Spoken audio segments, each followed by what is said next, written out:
এই পৃথিবীতে মানুষের সবথেকে বড় শত্রুর নাম কি? আশ্চর্য, শয়তান। জোরে বলেন, সবথেকে বড় শত্রুর নাম কি? শয়তান। কে বলেছে? আল্লাহ।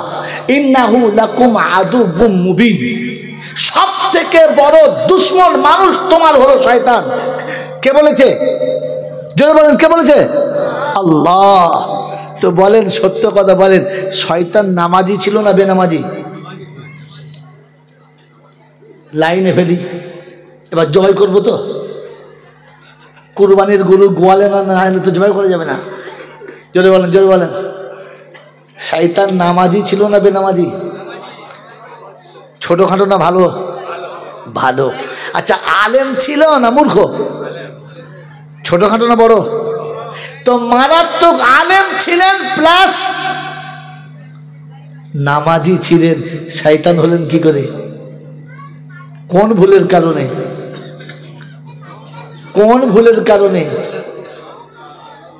আমার বন্ধুরা, আমার আল্লাহওয়ালা ভাইয়েরা, জ্ঞানীজনরা, শ্রুতি মানুষেরা, যে কারণে শয়তানকে শয়তান করা হয়েছে, আমি আপনি ভেবে বলি ওই রকম কোনো গরম আমার ভিতরে আছে না? নাই। শয়তান কোন গরমে শয়তান হয়েছে? নিজের বিদ্যের গরম ফলাতে গেছে, রবের হুকুম ভুলে গেছে, গরমে চলে গেছে। তো আমি আপনি যা কিছু করছি রবের হুকুমে না নিজের গরমে?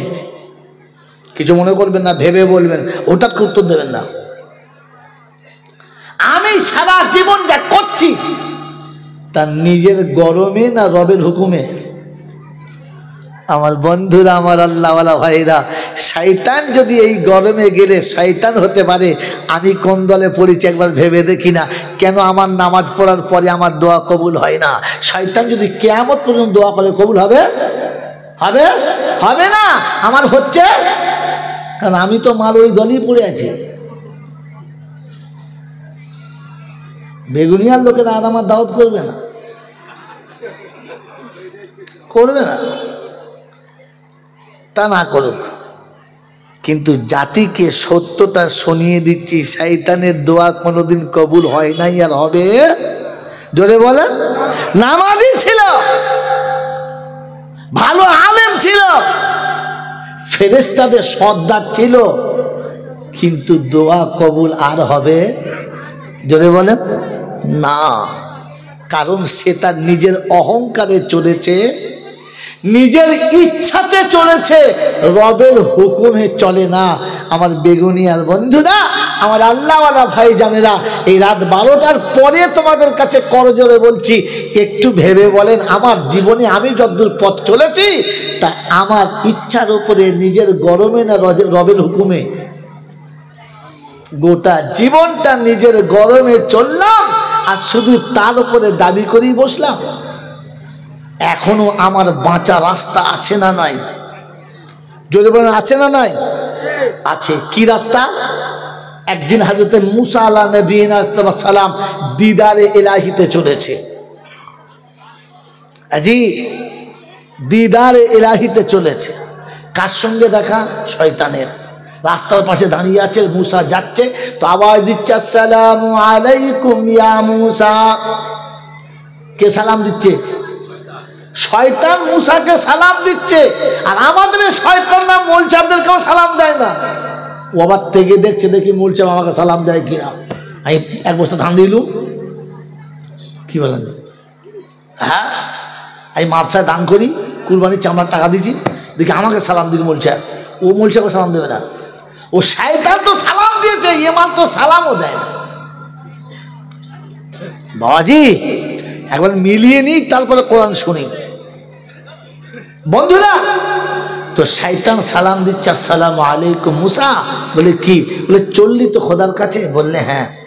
বলে আল্লাহর কাছে একবার জিজ্ঞাসা করিস না, আমার তো যা হবার হয়ে গেছে, ভুল করেই ফেলেছি, তা আমি তো মানুষটা খারাপ না, এখন হয়ে গেছে, ভুল একটা হয়েই গেছে, তা আমার কি বাঁচার কোনো রাস্তা নেই?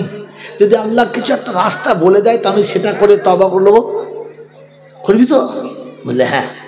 তো মুসা বক বক খুশ যাচ্ছে আর মনে করছে আল্লাহ তুই যদি তো রাস্তা বলে দিস, শয়তান যদি একবার ভালো হয়ে যায় তাহলে তো মানুষ সব ভালো হয়ে যাবে, সব কর্ম করে মুসলমান হয়ে যাবে। যাই আল্লাহর কাছে গেছে, কিন্তু আল্লাহর সঙ্গে দেখা করার পরে মাল ভুলিয়ে গেছে। কথা বলতে বলতে বলতে বলতে নিজের সব পুষিয়ে নিয়েছে, চলে আসছে, বলছে মুসা শেষ? বললে হ্যাঁ। আর কিছু নাই? বললে না। বলে মুসা রাস্তায় কেউ কিছু বলে? বলছে আল্লাহ তুমি আলমুল গায়েব সবই জানো, আমার গোলমালি খেলি হয়ে যায়। বলে কি? বলে আল্লাহ রাস্তা সেই শয়তানের দেখা হয়েছিল, বেচারি খুব কাঁদছিল। আচ্ছা আল্লাহ জানে না? জানে না? জানে।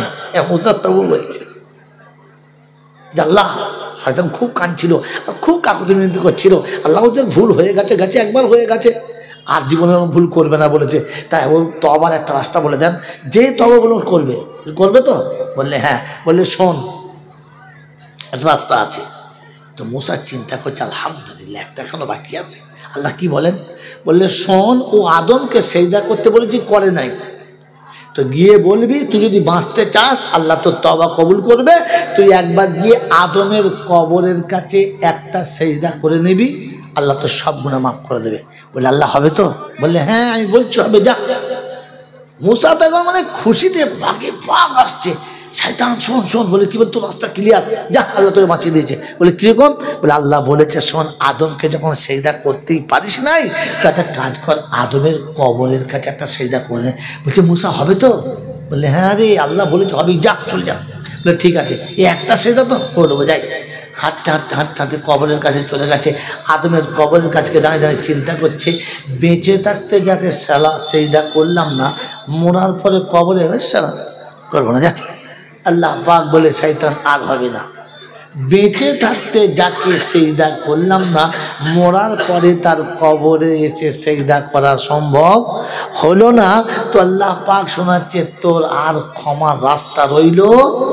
যদি বলেন না, আপনার আমার রাস্তা ঠিক এইরকমই আল্লাহ শুনিয়ে দিয়েছিল, আর ব্যাকে যেতে পারবো না, কারণ আমার শরীর আগেই বলেছি খারাপ, তাহলে ব্যাকে থেকে শোনালে আর একটু বেশি মজা পেতেন, কিন্তু শোনাতে পারলাম না। আল্লাহ পাক রাব্বুল আলামিন ঠিক আদমের বেটাকে এই কথাগুলো উম্মতে মুহাম্মাদিকে শুরুতে শুনিয়ে দিয়েছিল, আর শুনিয়ে দিয়েছিল ফা ইম্মা ইয়াতিয়ান্নাকুম মিন্নি হুদা ফামান তাবিয়া হুদায়া ফালা খাউফুন আলাইহিম ওয়ালা হুম ইয়াহজানুন।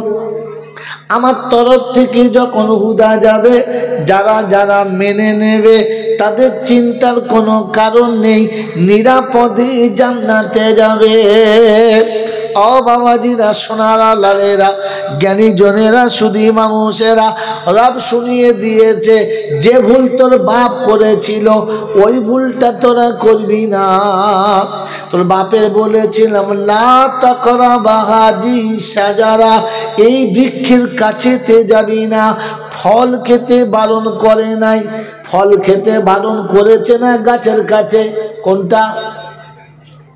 কোনটা বলেছে? গাছের কাছে যাবি না। আল্লাহ পাক শোনাচ্ছে তোদের জন্য বলেছি, তোরা ওই গাছটার কাছে যাবি না। ও বেগুনিয়ার লোকেরা, বলেন তো কোন গাছের কাছে আমাদের যাওয়া নিষেধ? জানেন না? জানে? বলে জেনা। একবার ভেবে দেখো, একেবারে হাঁড়ির ভেতরে ঢুকে পড়েস। বাপজিরা, সোনার আল্লাহরা, জ্ঞানী জনেরা, শুধু মানুষেরা, আমার সোনামণি মায়েরা, বোনেরা, আল্লাহ পাক শুনিয়ে দিয়েছিল ওয়ালা তাকরাবা, এর কাছে দিয়ে যাবি না। আল্লাহ পাক শুনিয়ে দিয়েছে যে জায়গা দিয়ে চললে, যে রাস্তা দিয়ে চললে, যে কাজ করলে, যার পাশে থাকলে ওই পাপটা হতে পারে। পুরাতন ক্যাসেট মনে রেখে দিয়েছে, তাই একটা মানুষ বললে আলহামদুলিল্লাহ আমি খুশি যে আল্লাহ পাকের দরবারে নিশ্চয়ই কবুলিয়াত আছে। একজনও তো মনে রেখেছে লা তাকরাবুজ জিনা, জিনা করতে বারণ করে নাই, কারণ মেয়ে নিয়ে পালাতে বারণ করে নাই, কারণ বউ নিয়ে শখ মেটাতে বারণ করে নাই, কাছে যেতে বারণ করেছে। ওয়ালা তাকরাবা, এর পাশে দিয়ে যাবি না, কারণ এমন একটা জিনিস পাশে গেলেই ফেসে যাবি, আর বাঁচানো যাবে না। আজকের আমাদের যুগের নমুনা, এক পাশে বসে পড়াশোনা করলে অসুবিধা হবে না, গায়ের কাপড় নাই বা থাকলে অসুবিধা কি আছে? ও কি নিজের পোশাকের স্বাধীনতা পাবে না? আজ নারীদের গায়ের পোশাক থাকবে না বললে বলে কি নারী স্বাধীনতা থাকবে না। নারী স্বাধীনতা মানে দেহটা খুলে দেওয়া, নারী স্বাধীনতা মানে পুরুষকে উত্তপ্ত করা, নারী স্বাধীনতা মানে যৌবন জলাঞ্জলি দেওয়া, এটাকে নারী স্বাধীনতা বলে। বাবাজিরা, সোনারা, লালীরা, জ্ঞানী জনেরা, শুধু মানুষেরা, কোরআন শুনিয়ে দিয়েছি, শুনে রেখে দে। আমি আদমকে বলেছিলাম আমি শয়তানকে বলেছিলাম শয়তান, আদমকে সিজদা যখন করলি না তখন আদমের কবরের কাছে যা ক্ষমা হয়ে যাবে। ও আদমের বেটা, তোমরা শুনে রাখো উম্মতে মুহাম্মাদি, তোমরা বেঁচে থাকতে যখন পায়ের কাছে বসতে পারলে না, তবে মরে যাবার পরে মা বাপের কবরের কাছে গিয়ে বসিস, ক্ষমা হয়ে যাবে। আল্লাহ পাক রব্বুল আলামিন শুনিয়েছেন, ওয়াকাযা রাব্বুকা আল্লা তা'বুদু ইল্লা ইয়া ওয়া বিল ওয়ালিদাইনি ইহসানা ইম্মা ইয়াবলুগান্না ইনদাকাল কিবারা আহাদুহুমা আও কিলাহুমা ফালা তাকুল লাহুমা উফফিন ওয়া লা তানহারহুমা ওয়া কুল লাহুমা কাওলান কারীমা ওয়াহফিজ লাহুমা জানাহা দুল্লি মিনার রাহমা ওয়া কুল রাব্বিরহামহুমা কামা রাব্বায়ানি সাগীরা। রব্বে জুল জালাল শোনাচ্ছে তোর প্রভুর এটা ফয়সালা, সিজদা আমার পায়ে করবি, আব্বা মায়ের পায়ের কাছে বসে থাকবি, ওদের সঙ্গে মিষ্টি কথা বলবি, ভালো কথা বলবি, ওদের কোনো কথার উপরে বিরক্ত হবি না। আর ভালোবাসার বাহু ধরে আব্বা মাকে রাখবি, কোনোদিন বাহু থেকে সরাবি না। সারা জীবনে বাপ মায়ের কাছে বসার সুযোগ পেলি না, বাপ মার সঙ্গে ভালো কথা বলার সুযোগ পেলি না, বাপ মাকে মোহাব্বতে বাহুতে রাখতে পারলি না, জীবনে তাদের সঙ্গে হেসে কথা বললি না। তাই শেষ অপশন শুনিয়ে দিচ্ছি, ওয়াকুর রাব্বিরহামহুমা কামা রাব্বায়ানি সাগীরা। ওই আদমের বাচ্চা শুনে রেখে দে, বাপের কবর আর মায়ের কবর যেখানে আছে, মাসে মাসে একবার করে, বছরে দুবার হলেও সুন্দর সাজ পরবি, সুন্দর পোশাকটা পরবি, আতর সুরমা মাখবি, 2 রাকাত নামাজ পড়ে আব্বা মায়ের কবরের কাছে যাবি, পায়ের কাছে গিয়ে বসবি, বাপের কবরের উপরে হাতটা রেখে বলবি, আব্বা জীবনে তোমার পা দুটো টিপতে পারলাম না, তোমার পায়ের কাছে বসতে পারলাম না, তোমার কাছে দোয়া নিতে পারলাম না, তা আজকে শেষবারের মতো তোমার কাছে এসেছি আব্বা, কবরের উপরে হাতটা রেখেছি, তোমার পায়ের উপরে হাতটা রেখেছি, আব্বা তুমি নারাজ হবে না, তুমি ক্ষমা করে দাও। ওয়াকুর রাব্বিরহামহুমা কামা রাব্বায়ানি সাগীরা। আল্লাহ পাক জিজ্ঞাসা করে, মান হাযা ইয়া আইয়ুহাল মালাইকা, ও ফেরেশতা এরা কারা বসে আছে? তো ফেরেশতা বলে, হাযা ফালা ইবনে ফালা, সে ভদার বেটা খেদা বসে আছে। বলে কোথায় বসে আছে? বলে বাপের কবরের কাছে পায়ের দাঁড়িয়ে বসে আছে। আল্লাহ পাক বলে, কি বলে ওরা? আল্লাহ যেটা তুমি বলেছো সেটাই বলেছে। বলে আল্লাহ পাক শোনাচ্ছে, ফেরেশতারে তোরা দেখেছিস বাপের পায়ের কাছে, দুনিয়া দেখেছে বাপের পায়ের কাছে, জিন্ন ইনসান দেখেছে পায়ের কাছে, আমি রহমান দেখেছি আমার বান্দা বসে আছে জান্নাতের দরজার কাছে। ও ফেরেশতারা শুনে রেখে দে, আমার বান্দা যখন আমার কথা আমার কাছে বলে, নিরুপায় হয়ে অসহায় বাচ্চা যখন বাপের পায়ের কাছে বসে গেছে, ওর বাপ ক্ষমা করার আগে আমি আল্লাহ ক্ষমা করে দিয়েছি। কি গো বাবাজিরা, আব্বা মার কবরের কাছে যাওয়ার সময় হবে? কথা আমিও শয়তানের থেকে ছোটখাটো নয়, ওই পুঁতে দিয়ে একবার চলে এসছি, আর কোনো দিন। জোরে বলে, জোরে বলে। জীবনে বাপ মার পা টিপি নাই, আর মরার পরে বাপের কবরের কাছে একবারও কোনো দিন। এই শয়তানের খালা তো ভাই, কি বুঝলেন? ইবলিসের চাচাতো ভাই। আবার মিলাদ দিয়ে বলছে মোলসা তো ঝেড়ে দোয়া করেন তো। ফেরেশতা বলছে তোকে শুধু ঝাড়বো, খালি একবার চেক পোস্টে আয়। পাড়ার লোকেরা যে বাঁশ দিয়ে যাবে না, সেটা ঠুঁকবো খালি কবরে। ওকে দোয়া করার কথা, ও ভাড়া করে মৌলবি নে দোয়া করাচ্ছে। ওকে বলেছিল বাপের কবরের কাছে আসবে, ও হারাম করে আসে নাই, মৌলবি পাঠিয়ে দিয়েছে। আর ও গিয়ে খানা খাওয়াচ্ছে লোককে। ফেরেশতা বলছে জন্মের খাওয়া খাওয়াবো, খালি এবার কবরে আয়। জাহান্নামের হাওয়া খাওয়াবো, চিংড়ি মাছের শুকিয়ের মতো কবরের ভেতর চেপতে দেবো, শুকিয়ে জাহান্নামের গরমে। সেদিন বলবে আল্লাহ, খবিস কোথাকার। এখন আল্লাহ বলছে, সেদিন আল্লাহ বলার সুযোগ দেবে না। টুটি ধরে মাটিতে এমন চেপে ধরবে না, মুখে পাক ভর্তি হয়ে যাবে।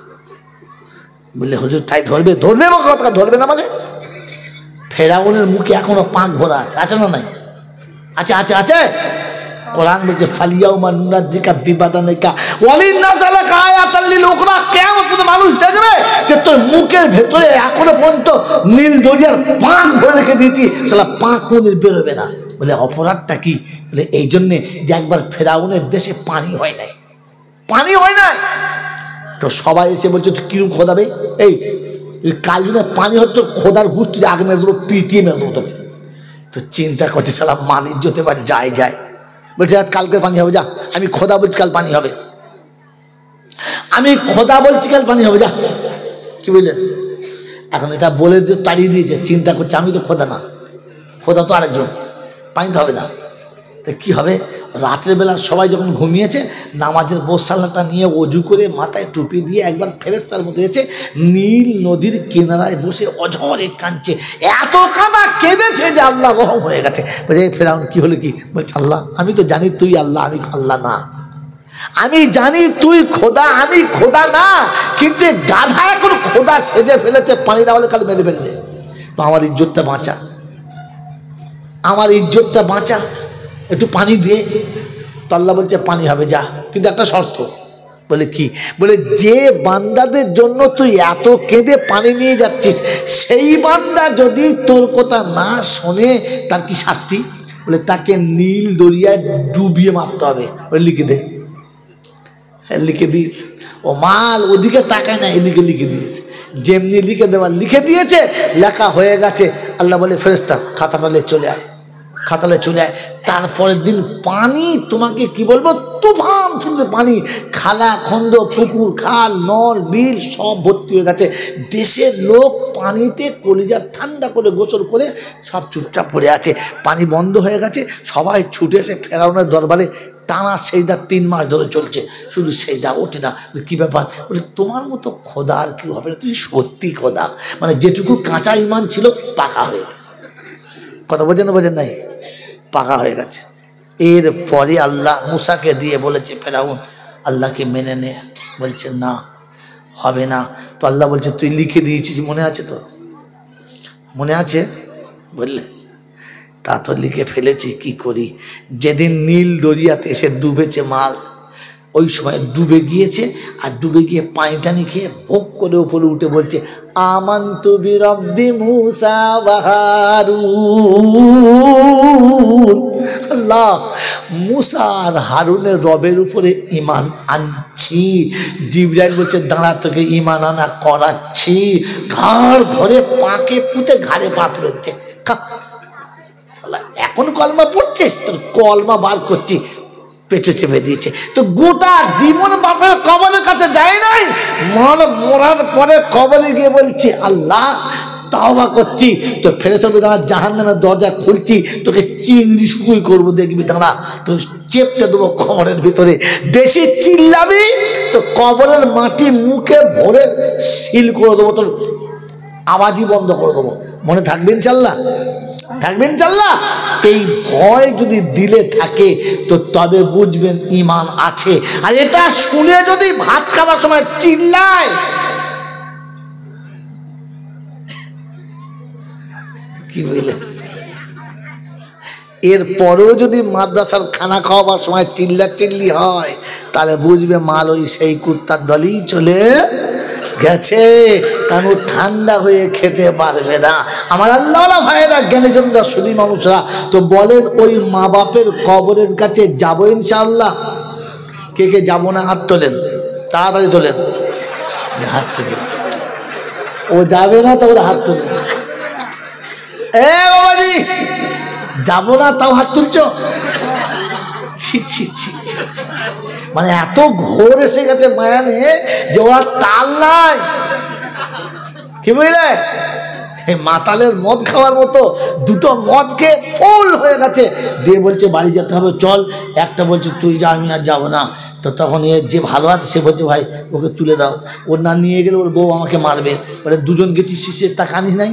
তো সে তো বুঝতে পারছে না, বলছে পিছনে সাইকেলের পিছনে বসিয়ে দাও। তো সাইকেলের পিছনে বসিয়ে দিয়েছে, আর যার একটু তাল আছে সে চালাচ্ছে। হায় হায় হায়, ফুল মদ খেয়েছে, এদিকে তাল নেই, নিজে চাপাতে পারে না, আবার তার চাপিয়েছে। সে যা যাচ্ছে 16 ফুট রাস্তায় একাই যাচ্ছে, সামনের দিকে কাকবক যা আসবে ধাক্কা মেরে দেবে। এই যাচ্ছে তো দুজনা যাচ্ছে, না ব্রেক আছে না কি বলে আপনার হ্যান্ডেলে হাত আছে, মারছে পেট্রোল আর যাচ্ছে কড়কড় কড়কড় কড়কড় কড়কড় করে। সামনে বাম্পার পড়েছে, স্কুলের ধারে পেচ্ছাপখানা, বাম্পার করেছে, গাড়ি ঘোড়া যখন লাফাতে না পারে, ও তো ব্রেক করে নাই, চাপ করে চালিয়েছে, পিছনে বসেছিল, টান করে লাফিয়ে গিয়ে ড্রেনে পড়েছে। দেখে বেশ নুন নুন মতো, আবার দুটো খেয়ে শুয়ে আছে, গরম পানি আবার খেয়ে শুয়ে আছে। ও মাল চালিয়ে চলে গেছে, বাড়ির কাছে গিয়ে বলছে কয়ে ঠিক আছিস তো? দেখে পিছনে মাল নাই, সারা চিন্তা করছে বেকার হয়ে গেল।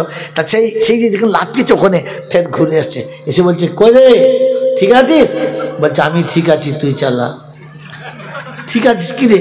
ট্রেনে পড়ে গেছিস, ঠিক আছিস? বলছে আমি এখনো ঠিক আছি। মেরে মহতম দোস্তর বুজুর্গ, মানে পুরো ঘরে আছে। আপনারা কি সেরকম ঘরে আছেন নাকি যে বলছে এই বাপের কবরের কাছে কে যাবে না? বলছে আমি আছি। আশ্চর্য ব্যাপার। মেরে মহতম দোস্তর বুজুর্গ বলেন ওই আব্বা মায়ের কবরের কাছে যাবার ইচ্ছা আছে ইনশাআল্লাহ? আছে ইনশাআল্লাহ? তো বলেন তো একটা করে 1000 টাকা দেবে কে কে যাওয়ার জন্য? চট করে এবার হাত তোলেন দেখি, ভুলে হাত তোলেন। একটা ধান তোলেন, নামাবে না। দুটো কই লোক, তোমার লোক কই? হাত খালি নাক চুল করে খালি, তাতে লেবো। খাতা কই, খাতা কই? হায় কপাল, খাতাও নাই, কলম নাই, দোকান নাই, কিচ্ছু নাই। ভাই যারা হাত তুলছেন 10টা লোকে হাত তোলেন, আমি হাত তুলে দিচ্ছি। দুটো হয়েছে। 3 নম্বর কে আছে?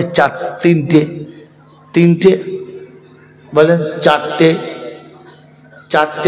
5 নম্বর একটা 1000 টাকা আব্বা মায়ের কবরের কাছে দাঁড়িয়ে জীবনের গুনাহ মাফ করানোর জন্য 2-4 লাখ টাকা খরচা করতে হবে না, বড় গরু জবাই করে খানা করতে হবে না, দেশের লোককে খাওয়াতে হবে না, খালি আপনি কবরের কাছে দাঁড়িয়ে খোদার কাছে হাত তুলবেন, বাস কবুলিয়াত। 5টা হাত তুলেছে। বলেন 6 নম্বর কি আছে? 6 নম্বর কি আছে? 6 নম্বরে 6, 7 বলেন, আর 3টে ইনশাআল্লাহ। বলেন 7, 8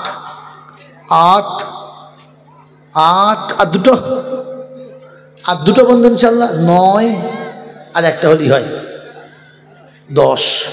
যারা যেখান থেকে হাত তুলেছেন কেউ দেখে নাই, কিন্তু কে দেখেছে? আল্লাহ। যারা হাত তুলেছেন তারা তাদের নিজ দায়িত্বে যাওয়ার আগে কিংবা দোয়ার পরই এসে এখানে নাম করে লিখিয়ে দেবেন ইনশাআল্লাহ। জোরে বলেন ইনশাআল্লাহ। এইবার 10 জন একসঙ্গে হাত তুলে দেখে লিখে একবার চলেন, যে হাত তুলে সবাই ইনশাআল্লাহ। 100 করে টাকা নগদ দেবে এরকম বন্ধু কি আছেন? প্রথম হাত তুলে চলে আসেন, হাত তুলে চলে আসতে হবে। 100 টাকা নগদ, তাড়াতাড়ি মোসাফা।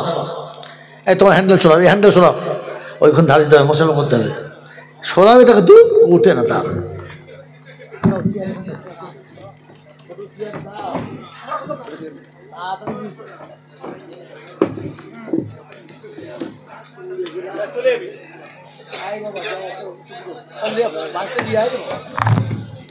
জলদি জলদি বিসমিল্লাহ প্রথম বলবো আলহামদুলিল্লাহ সুম্মা আলহামদুলিল্লাহ আলহামদুলিল্লাহ আলহামদুলিল্লাহ গুজর গুজর ভাই 100 টাকা মাত্র 100 টাকা আছেন ইনশাআল্লাহ ইনশাআল্লাহ ভাই 100 টাকা আজকে সুযোগ এটাই সুযোগ ইনশাআল্লাহ